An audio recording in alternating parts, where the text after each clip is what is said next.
Suratul Anbiya makkiyatun. Bismillahirrahmanirrahim. Allah dali iqtaraba linnas koni ɓattani ka yimɓe ɓen hisabuhum hasubore maɓɓe nden kono yoɓe subo koɓe wowla yo yoɓe accu noon ɗe penal e bonkiji koɓe woni yo ettugol ɗuyta ko guine e jokki e yoɓe accu ɗum yo zinaji e waru horeji e janfodira e wujjugol e penugol ila e laamu ngun ha ka Allah hanni yoɓe accu hasubore maɓɓe nden hewti kono wahum kamɓe fi ghaflatin ɓe woni e nder welsindare fi hasbore maɓɓe nden mo uriduna hiɓe ɗurni musidɓe an julɓe nene gotoɓe an guine yemɓe e kala musidɓe an julɓe gentiɓe ɗum e hoore leydi ndin ka aduna ɗo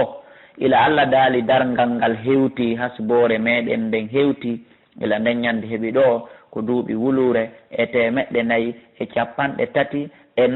e lebbi 6 e balɗe 7 hande min Abdoullahi Kala kam jooɗi ɗo miɗo waɗa o cassette ɗum ɗo timmi ila ɗum heeɓi ɗo hijiriya ila oɗo aya jippi heeɓi ɗo amma hande noon si woni nden ñande wi'ama ɓattike ɓiɗɗo taraba ɓattike on andi hande ko wiyete ko hewti ka hewti hay si dargal hewtali kono andu hewtanima ibnu adama ila ñande o maayi haray dargal daranike mo kanko par ce que ila o maayi kaw surraka gabru ɗon ko ɗon o waɗata dargal hum to sokum makko kum heña o hasbe ɗon peti hasbore hum on say noon o habboyo tagore heddeti nden ka dargal ñanan watten yiiɗi ma yatim aralɓe min dicrin immorde waji min rabbi irungo ka joom maɓɓe muhdasin fuɗɗungu kesu illa sama'uhu sonaɓe jentotongo ha ɓe gayna wahum tawakkono tawa kamɓe yal abuna hiɓe fija lahiyatan no welsindi ke qulubuhum ɓerɗe maɓɓe ɗen wa sarru najwaɓe suuɗoyay condi ɗin hakkudeji maɓɓe alladina ɓen zalamu toñuɓe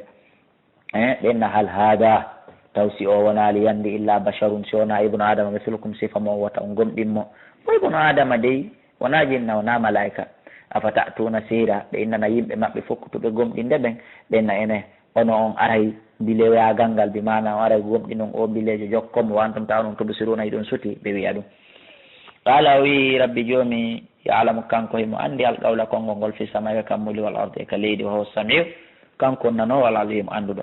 balti kono qaaluɓe wi'i nokkugo wo qur'an adghatu ahlamin wo koyɗi jiiɓodirɗi kono yeehi ha tawi ko qur'an wooli wo kono wonirta ɓe tawi modi na koyɗi jiiɓodirɗi ni ko haqiqa ɓe yilti ɓe wi balti kono iftarahu yandi o fifindo to woni qur'an kono yeehi ha ɓe tawi mo ɓe inni on jannayi woni nelaɗo qur'an on ko haala ɓale wolata amma nde qur'anare ɗo ko haala laaɓo ka arabu ɓe firti balti koni ɓe inni huwa mouhammadu o sha'irun ko yimowo on yi'ali qur'an hino nandi wadduha wallayli ida saja ma waddaka rabbuka wa ma qala ɓe Allah jippini sifa ɗen ayaji ɗum no yuɓɓi hino nantodiri ɓe tawi ɗum ɗo no feƴƴi gimi kadi falyatina ɓe inni seede yo addanima mbi ayatin mande kama ursila al awwalun wono nelaɓe aditiɓen addirnono ma amanatu gomɗinal gablam ko adiɓe min qaryatin immode cey alaknaɗe men halki ceyɗe men halki ɗen fof waɗi ɓe gomɗina ko ɗum waɗi ko anndingol kamɓe kadi siɓe gomɗinali men halkayɓe yo Allah on dande afahum yuminuna e ko kamɓe non gomɗinta la wama arsalna men nelali gablal ko adima illa rijalan sona worɓe nuuhi meɗen wahina ilayhim faade e maɓɓe sonnajo nelaka ha hande jinnawil nelaka ha hande malaika nelaka ha hande ko yimɓe worɓe wama jaalnahum min waɗalɓe kadi jasadan marɓe ɓandu la yakuluna tamataɓe ñamata ñameteɓe fof ɓe ñamayno kamɓe nelaɓen fof wama kanu ɓe wonano kadi haalidina luttoɓe kaduna sakkona ɓe mayata ɓe fof ɓe maayi ɗum sadaqnahum retti min gonginannoɓe noon alwaada fodore nden honde min halkay ayɓe maɓɓe ɓen min danda ɓe awa an kadi men fa anjaynahum min dandi ɓe aman nasha e ɓen ɓe min yiiɗi dandude ɗum woni gomɗinɓe jokkiɓe ɓen wa halakna min halki almusrifina ɓen feƴƴintinɓe bone lagad ansalna gomɗin min jippini ilaykum faade moɗon kitaban deftere fihi no e nder mayɗe dicrukum waaji moɗon afala taqiluna ene on haqqilta inchallah en haqqilay wa kam ko jel kasamna woni komin soñi min munci min qaryatin immorde cae kanat laatiɗe zalimatan ko ɗe toñuɗe wa anshana men tagi daada ha ɓawa majje gawmaninɓe akharina woɓɓe goo hino ɗuuɗi falamma hassu tumane ɓe sowno basana lette amen ɓen ida hum tawiyo kamɓe min ha lette amen ɗe yarkuduna hiɓe doga ɗe ɓe innana la tarkudu wota ndugu warjiu hote ilama utriftum fi faade konko nemina ɗon e jawle aduna hala ko yiye on kaka wowno ɗon neminade ɗon ko ɗon lette ɗen kadi tawata on halko ɗon wa masakinikum e koɗanɗe moon la'allakum gasa noon tusaluna on landisete qaalo ɓe inni ya waylana e bone amen ɓalette ɗen ari ɓe inni jaka yo inna minen kunna men laati ke zalimina toñuɓe fama zalat serali tilka dawahum ko ɗum woni noddandu maɓɓe ɗum ko ɗum woni sonkore maɓɓe nden e jaamen tooñi e jaamen tooñi e jaamen bonni e jaamen feewa ko ɗum ɓe jokki hatta jaalnama ha min waɗi ɓe hasuidam soñaɓe hamidina muncitaɓe jikkiɓe maayi ɓe dandanaw ka ɗo saabu ɓay ɓe rekoni si bonnere maɓɓe nden saabu ɓe rekoni sahal feendo rekoni sande nden nafata kala mo gomɗinali tuubali ha malakal mawto ari o andi o maaya woni ko gomɗinta o wiya o tuuba e ɗon o naali hino nafamo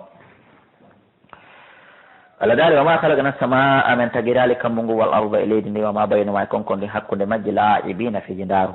aɗa waratno hara meɗen faalano an nattakida nde min jogitoto fiji ndaaru lahawan fiji ndaaru lattakadanahu min jogitoto no ɗum min ladunnaka amen nga min tagayno leydi e kammo min accataka min fija min naɓanta noon sayno ko fiji ndaaru woni komin fanditi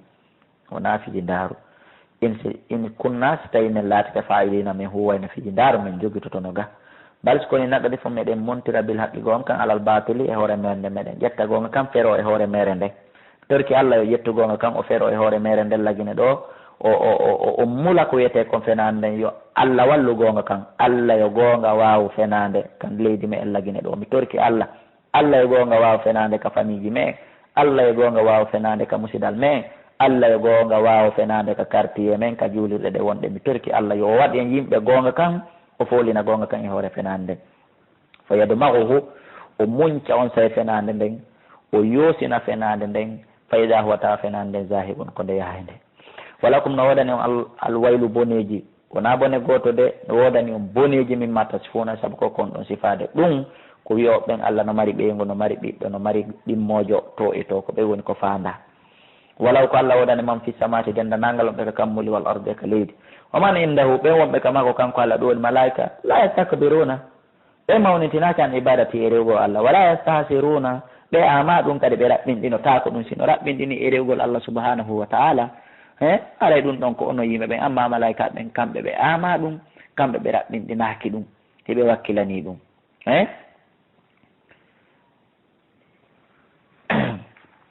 o wi yusabbihuna allayla kamɓe heɓe subbun hinano Allah jemma ko ɗum woni wanna haara e ñalorma heɓe subbun hinano Allah jemmawo ñalormawo ɓe ala raɓɓinɗinade e muɗum la yafturuna ɓe ala taƴidirde ɓe ala raɓɓinɗinade amittahadu ka ɓe jogiteke alihatan allaji goo min al ardi immorde ka leydi ɓe acci Allah hum hara ɗin allaji yunsiruna hino tagande ɓe piiji ka leydi ko fenande ɓe jogiteke tun allaji kono na wonɗi tagude law kana hara latinoke fihima e nder leyɗele ɗen e kammuli ɗin alihatun allajo goo illallah si wona Allah hara ko gonga musidɓe julɓe allajo goo no woduno harana Allah ka kammuli ma ka leyɗele la fasadata kanji ɗiɗi ti bonayno ka so e de on en yii kala leydi ndi président ɗiɗo woni e muɗum en yii ndin leydi bonno en yii Libéria 90 ha 93 nde tawno ko président ɓe ɗiɗo konno leydi ndin wawno en yii Côte d'Ivoire ɗo ɓooyali ka tawno bagono laamori sengo e ko ɗum woni force nouvelle hino laamori sengo en yii ndin ɗon kadi leydi ndi bonuno en yii Guinée Bissau nde Ansoumane Mané wo laamorno sengo général Nino wa laamorno sengo en yii ndin leydi kadi bonno ɗon ko son yii leydi e kammu no ɓutti ha hande en nanali grève en nanali élection en nanali manifestation en nanali honko hanka hay e hunde en nanali kuudata ɗum no holli ko Allahjo goto woodi moodi fa subhanallah laaɓal wodani Allah rabbil arshi jeyɗo arshi king amma e sifuna e koko ɓe woni sifade la yusalu kanko Allah teɗoto ɗon o landitatake amma yafalu ko won gollude kon kala ko golli ala landitotoɗomo wam kamɓe le yusaluna koɓe landiteteɓe yoɓe suɓu koɓe wowla ami takadu kaɓe jogiti kon min duni ko hewta Allah alihatan reweteɗi goo ɓol wiɓe ha to adde a burhanakum dalil mon ko waɗi kon siɗo rewde ɗi hada nde qur'anade décour ko nde waji mammayi aɓen wonduɓe an imana ɓe sahabaɓe ɓe mi wuridi wa décour ko nde waji man qabli hay ɓen additinoɓe lan hewtali kono noon kadi ko nde waji ɓen iwtiroɓe bawan ɗum woni enen ɗo balis kone aktarum ko ɓuuri hewdemi ɓe la yalamuna alhaqa ɓe anda gonga e ɓe yimɓe anda gonga e ɓe yimɓe no yiiɗi jingalngol fenade fom kamɓe mo oriduna heɓe ɗurno e gonga kan yo Allah waɗe jinganoɓe gonga wama arsalna min ne laali min qablika ko adima min rasulin immorde ne laaɗo illa nuhi ilay sowona min wahayna e makko annahu koni la ilaha illa ana reweteɗo ala sowona min fa abuduni rewan ɗum won kalimatu tawhid wa galu ɓe wi ittahada rahman o Allah jogitike walladan ɓiɗɗo e mode subhanahu laaɓal wodani Allah balis koni ɓen ɓe wi ko ɓiɓɓe Allah ibadum ko jeeyaɓe Allah mukramuna teddinaɓe noon teddinɓe kadi Allah e piila asbiqunahu bil qawli ɓe additata ko Allah e konngol wahum kamɓe ɓe amri e yamirore Allah ne yamaluna heɓe golle ya'lamu kanko Allah subhanahu wa ta'ala himo andi ma bayna aydihim kon kontri yeeso maɓɓe ma halfami kon kontri ɓaawa maɓɓe wala yashfa'una ɓe tefata kadi ɓe tefanta illa liman irtada sona on mo Allah wela Allah ngaari konngol on tigi ngol e kuuɗe on tigi ɗen weltoyi noon so yamira ɓen tefoɓe yo tefanamo wa hum kamɓe min khashiyatihi e kulol Allah ngol mushfiquna hiɓe huuli aani jooti maate hiɓe huuli Allah ha feƴƴiti legoy ko ɗum woni mushfiqin wa man yaqul kala wiiɗo min maɓɓe kamɓe malaikaɓe inni min ilahun komi reweteɗo min duni koyna Allah fa dalika ko sabu ɗum ɗon najisihi woni komin yoɓirtamo jahannama yite jahannama ɗulle hay goto e maɓɓe ala heɓotoɗo wolowo ɗum kadalika kono ni najisihi zalimina min yoɓirta toñoɓɓe awalam yara alladina kafaru eɓe heferaɓe yiyali anna samawati wonde no kammuli ɗin wal arda e leydi ndin kanataɗi laatike ratɗan koɗi kolodirnoɗi hay fa fataknahuma min udditi hakkudeji majji ɓe yiyali hari leydi ndin e kammu ngun hino nottodiri hino kolodiri min udditi hakkudeji muɗum ɗin hande kadi ɓe yimɓe yiyali ɗum ɓe anda Allah ko mawɗo ɓe anda Allah ko wawɗo leydi ndin e kammu ngun hari ko kolodirnoɗum musidɓe joɓe kolodirande nde noon façon ɗiɗi woɓɓe wi hari leydi ndin e kammu ngun no nottodiri Allah udditi hakkude majji leydi ndin cippi ley kammu ngun ƴawi dow woɓɓe ni ko fandano kolodiri ko leyɗele ɗen jeɗɗi no kolodiri kammul ɗin jeɗɗi no kolodiri Allah subahana taala on sendidiri hakkudeji mayɓe woɓɓe wi leydi e kammu ɗum ɓe no woni ka woni ko woni leydi ndin no kooli ndi fuɗata kammu ngun no kooli ndiyam udditata ko jippata ko on sawi udditi kammu ngun ngu yuppay toɓo udditi leydi ndin kadi tawi puɗi yaltay ɗi tafsirji ɗo fof no ari wallahu ala wa alam kono do Allah dal ene ɓe yaali hari ndi leydi e ngu kammu hino kolodiri min udditi ɗi tawi joni ndiyam saƴayi puɗi fuɗay ko jalnami waɗi minal ma immorde ndiyam ɗam kulla shay'in kala hunde hayyin wuuri kala ko wuuri konko saabu ndiyam wuuri si ndiyam saƴali leggal wurata huɗo fuɗata dammil wurata ibnu adama wurata ndiyam yarata ko raɓɓiɗi kon e honno innete linguel yarata ko raɓɓiɗi kon si ndiyam arali hay o towal dogata mo towal dogata saabu ɗon andi ko ndiyam wona électricité mungoy oyi essence ko wona waɗede ton kon ɗum ko ndiyam bal otoje ɗen ɗe yaray hay ndiyam laaɓuɗan ɗan tigui tigui tigui essence loweɗa ndiyam loweɗa nebbal loweɗa si wona ɗum ɓe yata donc mi waɗi morde ndiyam ɗan hunde kala wuuri afala yuminuna eɓe gomɗinta Muhammad e Qur'an o jalna mi waɗi fil ardi ka leydi rawasiya penɗe pelle antamida bim fiwota leydi ndin yiltudu e maɓɓe wa jaalna mi waɗi fiya e nder leydi ndin fijajan laawi fijajan subulan laawi yaajuɗi fijajan yaajuɗi subulan laawi lalla mo gasa kamɓe yahata duna ɓe feeway o jaalna sama mi waɗi asama sakfan kippudi mahfusa renade goto wata yawde toon joni jento wom kamɓe en ayati ha e gawi mambeji Qur'an on moriduna hiɓe durno o walladi ko kanko Allah woni o kalagal layla tagoɗo jemma won nahara e ñallal ngal wa shamsa e nangue wal qamara e lewru ndun kullun ɗiɗo fof fi falaken hiɗi e nder place majji e nder keesum majji yasbahuna hiɗi fubbo wama jalna min waɗanare li bashari neɗɗo o min qablika ko aditima alhulda luttugol ka aduna ɗo donc wona an kadi luttata ka aduna fof maye afa in mitta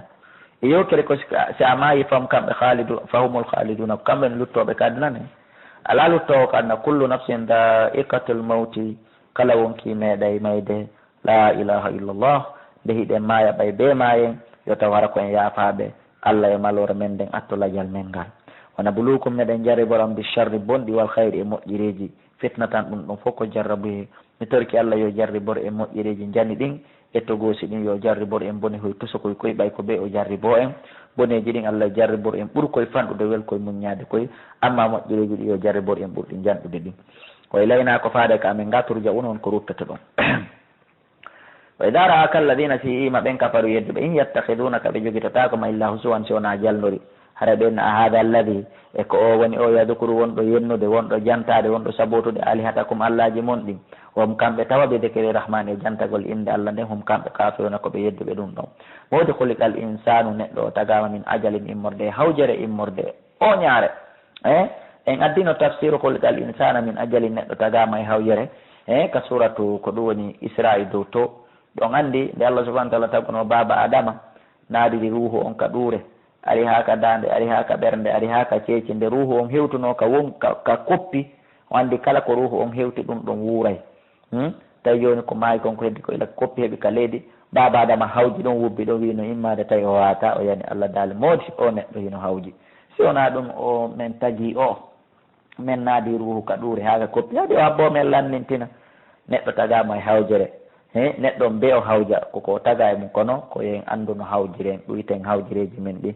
laaɗo maki attajjulu min acheytan hawjugol ko immorde al iblisa watta anni min allahi waɗugol doy ko allah yiira allah dal sa urikum aray mi hollahum ayati mande janni fala tastajiluni o taw hawjana wa yaquluna hiɓenna mata hadal waadu koyne tuman nden fodore nde wonɗamen haalande dargal in kuntum sollati ko sadiqina ko gonga mo allah dali law yalamu alladina haray no andunoɓen kafaru yeddude hina la yakuffuna sanga de tawi ɓe wawata heedude an wujuhim e ga geece maɓɓe ɗen annare yitegen sanga tuma si tawi ɓe no anduno leer aray ɓe wawata heedude yitegen hayka geece maɓɓe wala an zuhurim wona kaɓaɓe maɓɓe wala hum ɓe wonali yumsaruna walleteɓe mawdi ɓe hawjirtano nge yiite ɓe hawjirtano nge ngal dargal ko woni ɓe anda woni bals ko woni ta'tihim dargal ngal arayɓe ngal ɓe woni hawjirde ɗe lette ɗum arayɓe baktatan e juha he wa tab'atuhum ngal halkaɓe fala yastati'una tawa ɓe wawata radda ha ruttugol ngal wala hum ɓe wonali yunzaruna mittinanteɓe wala gari stusia gomɗi jalama birsulin nelaɓe min qablika ko additima ko andigol nelaɗo na kanko fuɗɗa jalede an gollitirowo qur'an e sunna fi en ɗo ko andigol ma wona an fuɗɗa jalede gomɗi jalanoma nelaɓe min qablika ko additima kono ɓen jalɓe fa haga jippino billadina e ɓen sahiru jalɓe min humɓe maɓɓe ma kanu konko ɓe laati biye mum yastahziuna hiɓe jala ɓolwiw mayin yakla ukum ko homboni ko jogani on ko homboni ko marani on billayli jemma wanna haari e ñalorma min arrahmani immorde ɓuuri allah jeyɗo yurmede on ala so allah wetinali wetata so niɓɓinali niɓɓata balis koni humɓe andi koye rabbim e gay jantagol inde joyi maɓɓe nde mo orduna koɓe ɗurniɓe tun kono prévu o ala koɓe ɗurnori ko am lahum kano oɗani ɓe woni alihatun allaji gorewe teeɗi tamna ohum hara ko kanji sakkiɓe min dunina ko wori men menen ɓe mana ko ɗi woni ɓe haɗude e rewgol men ala la yastati'una ɓe wawata toni ɗin ɗiɓe woni rewde ko hina allah la yastati'una ɗi wawata nasra anfusihim wallugol hay hoore majji taw wala hum ɗi wonali kadi minna immorde ka amen ga kan wala hum ɓe wonali minna immorde ka amen ga yushabuna faadeteɓe tuma ɓe liɓaka nder yiite jahannama ko ngal ɗuuɗa to kora bals koni mattana min dakmiti tu woni ha ulayi ɓeɗo wa abahum e babiraɓe maɓɓe ɓen hatta tala alayhimul umru ha gurdam ɗan juuti e hoore maɓɓe ɓe wuuri 6 jeetati 9 temedere ɓe sikkiɓe mayata afala yarona e ɓe yaali annana menen nattil arda meɗen ardude leydi nan usuha min ɗuytirande min atrafiha ka seraji mayri en addino tafsir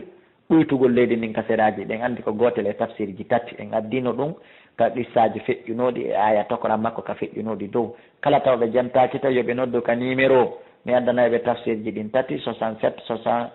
60 53 09 même tous les réseaux ko ɗi numéro ji nayyi ɗon ko même numéro si wona areba afahumul ghalibuna ko kamɓe woni ko folata wona kamɓe folata o wi innama undirukum ande komi wajorta on bil wahay ko wahay wala yasma'u summu du'a ko woni tun paho nanata noddandu ko neɓa noddede alegoy mo allah faaɗi mi hoppe mum nanata gonga tawɗo ko yiite yaata ɓen nanata noddandu gonga ida ma yundaruna si ɓe wajama en yetti allah ko waɗi en nanoɓe gonga yo allah waɗi en nanoɓe walay massatum wallahi si memiɓe nafhatum foofango hara ko wuttango min azabi rabbika immorde lette joyi maɗa ɗe si hendu yiite jahannama wisiɓe wona kange dey allah daali la yaqulunna wallahi ɓe wiyay kisan ya waylana e bone amen e jallane jamin perdimen hayri innano minen kunna jakamen larke zalimina komin toñuɓe hara noon ko hendu yiite jahannama on ko wifiɓe ɓe naadaka e magge taw directement ɓe rekonisa e bonnere maɓɓe nen ɓe anda ɓe perdiɓe hayri rasulu alayhi aska salatu wassalam nelaɗo allah o maki ɓuraɗo neminede ka aduna ɓurɗo laamade ɓurɗo risude ɓurɗo alɗude ka aduna ɗo so ma yiite jahannama wifimo o landama so meeɗi heɓude nema o wiyay ha hande o meeɗali heɓude nema ɓurɗo tampude soñjo lorro on ka hoore leydi ɗo si o ma yi tawi ko naatawo aljanna hendu aljanna wifimo o landama so meeɗi heɓude tampere o wiya o meeɗali heɓude tampere allahu akbar yallah hokkore moƴƴere makko ne annayi lahara allah daali wonadaw min wallita min adda min kilasa almawasina pesirɗe ɗen alqista no nunɗiri li yawmil qiyamati wonande ñande dargal fala tuzlamu toñatake nafsun wonti cheyan hay hunde nden ñande wona ko ɗen toñodirde ɗuytugol sikeli e kilo hun tew e pooti maaro e kilo sukkar e kilo maaro ko wowɗen ettude ɗuyten toñidiren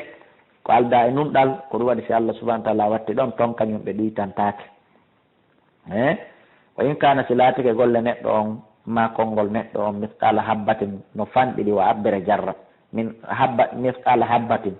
no ko yeru abbere min hardalin immorde e jarra ko ɗum ɓuri fanɗude e gabbe ɗen boni wo moƴƴi walla daali atayna biha min adday ɗum naferema si koko fota tawa tigare ma si koko fota tawa abbere foññe naferema ɗum ɗon kañum ɗum ɗo fof no janɗi ɓuri abbere hardal kala konngol ngol ma kuugal ngal boni wo moƴƴi ko fanɗi wo min adday ɗum min waɗa kasi kiili Allah daal he wa kafa bina hasibin mi yoni hasiboɓe goy meɗen gayna hasibore wala kada atayna Musa gomɗi mi okki annabi Musa wa Haruna annabi Haruna alfurqana sendidirde gonga e fenade ɗum woni tawrata wa diyan ko nde jalbude ko nde ndaygu wa dicran ko nde waaji lil muttaqina wonande huloɓe Allah ɓen alladina ɓen yakhshawna rabbahum ɓe no hula jomum bil ghaybi ka wirni wa hum kamɓe min as-sa'ati immorde darngal ngal mushfiquna hiɓe huuli ha jooti awa hada awa yinde qur'anare ɗo nde ɗo no fiƴƴi ko wiyete min okki Musa jalbude rawnude waaju min nde ɗo no fiƴƴi ɗum wa hada nde ɗo kañum dicru ko nde waaju mubarakun hebbinande barki anzalnahu min jippininde afa antum e onon lahu wonande de qur'anare e margol barki mum e moƴƴereji mum ono wonande de qur'anare munkiruna on añay nde on tertoto nde on pottitoto nde awa mi yaali on musidɓe julɓe mono faala jawdi yo janngu qur'an ko nder ton jawdi heɓoto mono faala laamu yo janngu qur'an ko nder ton laamu heɓoto mono faala aljanna mono faala cellal mono faala yaafuye bakkatu mono faala hijaba ko daɗira e makko ɓe yo janngu qur'an wa hada dhikrun mubarak